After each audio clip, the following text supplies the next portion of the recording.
जय हिंद साथियों, SSC MTS और हवलदार का नोटिफिकेशन जो है एसएससी की वेबसाइट पे आ गया है और इसका फॉर्म भरना शुरू हो गया 18 जनवरी से। 17 फरवरी इसकी लास्ट डेट है।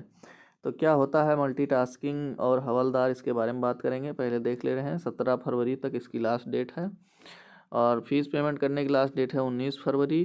23 और 24 फरवरी को आपको करेक्शन करने का मौका मिल जाएगा और अप्रैल में इसका एग्ज़ाम होना है, ऐसा कि नोटिफिकेशन में दिखाया जा रहा है। अब देखिए, एसएससी का नोटिफिकेशन है तो ये तो कंफर्म है कि अप्रैल में इसका एग्ज़ाम हो जाएगा, क्योंकि एसएससी अपने पहले ही कैलेंडर जारी कर देता है। अब क्या है जो मल्टीटास्किंग, क्या वर्क प्रोफाइल है इसका, हवलदार का क्या काम है, ये सारी बातें हम कर लेंगे। तो ये केवल 10th पास जो लोग हैं उनके लिए है। 10th पास हैं अगर आप, तो आप फॉर्म भर सकते हैं। काफ़ी अच्छा चांस है आपके लिए। अब देखिए, मल्टीटास्किंग यहाँ पे दिखा हुआ है, नॉन टेक्निशियल स्टाफ है। पे लेवल 1 पे, 7 पे मैट्रिक, 7th पे कमीशन पे जो ये काम करेगा। और जनरल सेंट्रल जो है सर्विस है, ये ग्रुप सी की नॉन गेजेटेड पोस्ट है, जिसमें बहुत सारे मिनिस्ट्रीज हैं, departments, offices of the government of India की ऑफिसें हैं। यहाँ सब आपका काम रहेगा। अब काम क्या रहेगा कि आपको जैसे फाइल्स वगैरह हैं, इसको रखना, यहाँ वहाँ पहुँचाना, और ईमेल, फैक्स, यही सब जो लिपिक का कार्य होता है, ये सारा आपका काम रहेगा। इसके अलावा इसमें हवलदार की पोस्ट है, वो भी सेम इक्विवेलेंट है किसके, एमटीएस के। लेकिन इसका जो केवल विभाग है, इनडायरेक्ट टैक्स और कस्टम जो है, central board of indirect tax and custom और central board bureau of narcotics, department of revenue, ministry of finance, ये सब में जो है आपका हवलदार का काम रहेगा। हवलदार अब ये एकदम पुलिस वाला हवलदार नहीं है, लेकिन ये सेंट्रल गवर्नमेंट का हवलदार है। इसका काम ये रहेगा सिक्योरिटी अपना देखना, उसमें वेल्डिंग्स जो हैं फाइनेंस की, उसके लिए। तो ये दोनों, अब पोस्ट की बात कर लेते हैं तो एमटीएस की 10,880 पोस्ट हैं अप्रॉक्स में, और 529 पोस्ट हैं हवलदार की। दोनों के लिए 10th पास ही होना ज़रूरी है, इसके अलावा और कोई एलिजिबिलिटी क्राइटेरिया नहीं है। आप 10वीं पास हैं तो ये फॉर्म भर सकते हैं।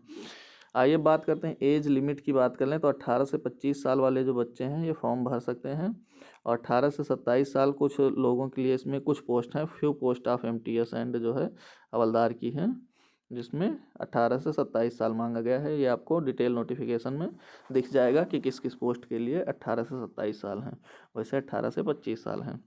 एज रिलैक्सेशन किसको मिलने वाला है इसमें, एससी एसटी को 5 साल मिलेगा, ओबीसी को 3 साल मिलेगा, और जनरल ईडब्ल्यूएस के लिए कोई एज रिलैक्सेशन नहीं है। यहाँ एक्स सर्विसमैन के लिए 3 साल का एज रिलैक्सेशन है। फीस आपका 100 रुपये लगेगा, जनरल, ओबीसी और ईडब्ल्यूएस का। इसके अलावा एससी एसटी का नील रहेगा फीस, उसका फीस नहीं लगेगा। और 19 तारीख है फरवरी लास्ट डेट फीस जमा करने की।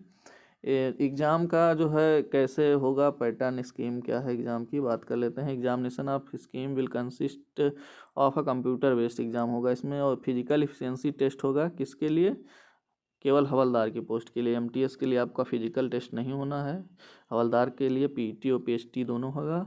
कंप्यूटर बेस्ड एग्ज़ाम होना है, जिसमें हिंदी और इंग्लिश दो मुख्य रूप से भाषाएं होंगी, जिसमें आप एग्ज़ाम दे सकते हैं। इसके अलावा 13 और अन्य रीजनल भाषाएं हैं, जिसमें असमीज़ है, बंगाली, गुजराती, कन्नड़, कोंकणी, मलयालम, मैनपुरी, मराठी, उड़िया, पंजाब, तमिल, तेलुगु, ये सारी भाषाएं हैं। इसमें आप एग्ज़ाम दे सकते हैं। कंप्यूटर बेस्ड एग्ज़ाम में जो है 2 सेशन होंगे, session 1 and session 2। Both session will be mandatory to attempted, not attempting any session will disqualify the candidate. अगर आप एक भी सेशन अटेम्प्ट नहीं करेंगे तो आपको डिस्क्वालीफाई कर दिया जाएगा। ये सारा तो हो गया।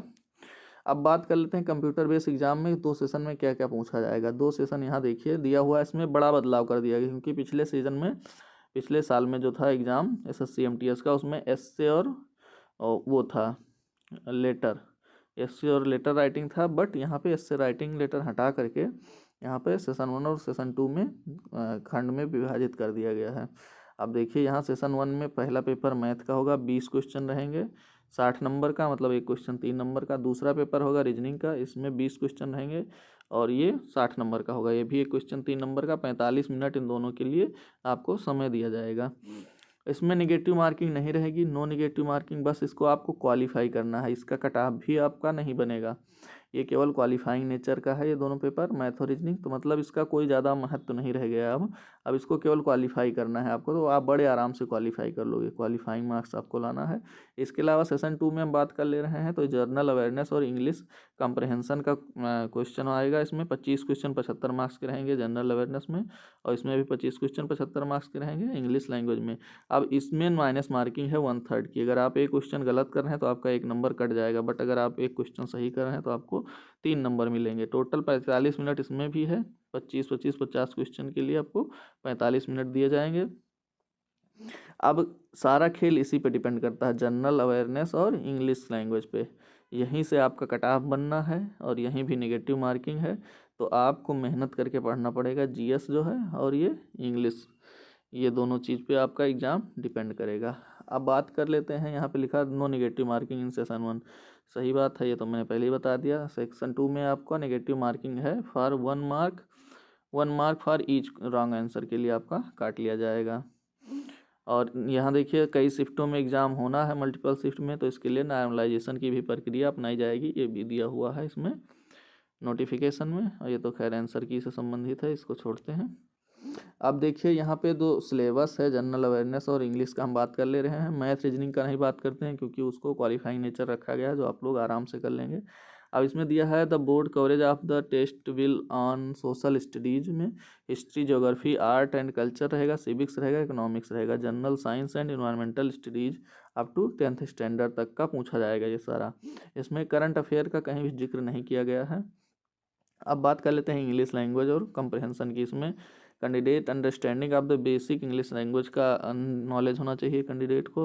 वोकैबलरी मतलब आपको वोकैब पूछी जा सकती नहीं, पूछी जाएंगी। ग्रामर है, सेंटेंस स्ट्रक्चर है, synonyms, antonyms and its correct usages. और टेस्ट कंप्रहेंशन टेस्ट भी आएगा इसमें, पैसेज टाइप का, उसमें से आपको क्वेश्चन ढूंढ के लिखना रहेगा। तो अब ये दोनों का आप सिलेबस देख लीजिए, इतना ही इसमें पूछा जाना है।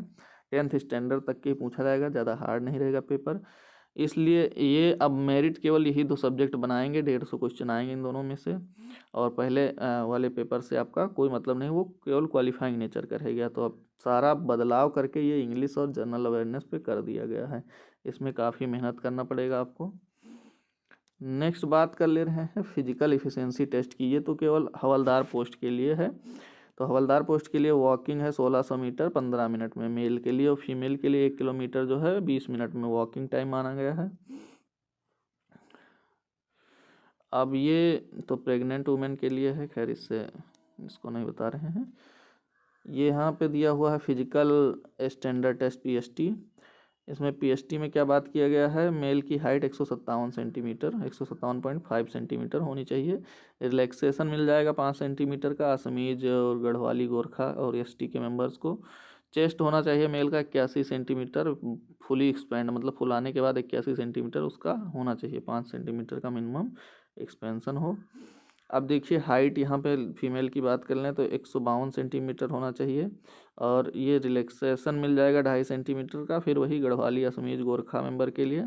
और वेट होना चाहिए लड़कियों का 48 kg। तो वेट तो खैर ज़्यादा मांग रहे हैं लेकिन कोई दिक्कत नहीं है, 48 kg अगर आपका काम भी है तो बढ़ा सकते हैं, वेट बढ़ाने में कोई दिक्कत नहीं है। अब किस किस स्टेट से आप फॉर्म भर सकते हैं, आप उत्तर प्रदेश के निवासी हैं तो कहीं से भी फॉर्म भर सकते हैं, आप सिक्किम के निवासी हैं तो आप कहीं से भी फॉर्म भर सकते हैं, मतलब आप किसी भी स्टेट के निवासी हैं आप कहीं से भी फॉर्म भर सकते हैं, मतलब आप प्रेफरेंस में कोई भी स्टेट चुन सकते हैं। तो ये सारी स्टेट हैं जहाँ पे जॉब प्रोफाइल दी हुई है। यहाँ पे देखिए गुजरात है, एमटीएस है, महाराष्ट्र में एमटीएस है, चेन्नई में सीएसजीएसटी है, मतलब ये जीएसटी विभाग में हवलदार की पोस्ट के लिए हो गया। ऐसे करके सारी स्टेट उनके कोड दिए गए हुए हैं। फॉर्म भरते समय आप इन कोड का यूज करके अपना प्रेफरेंस चूज कर सकते हैं।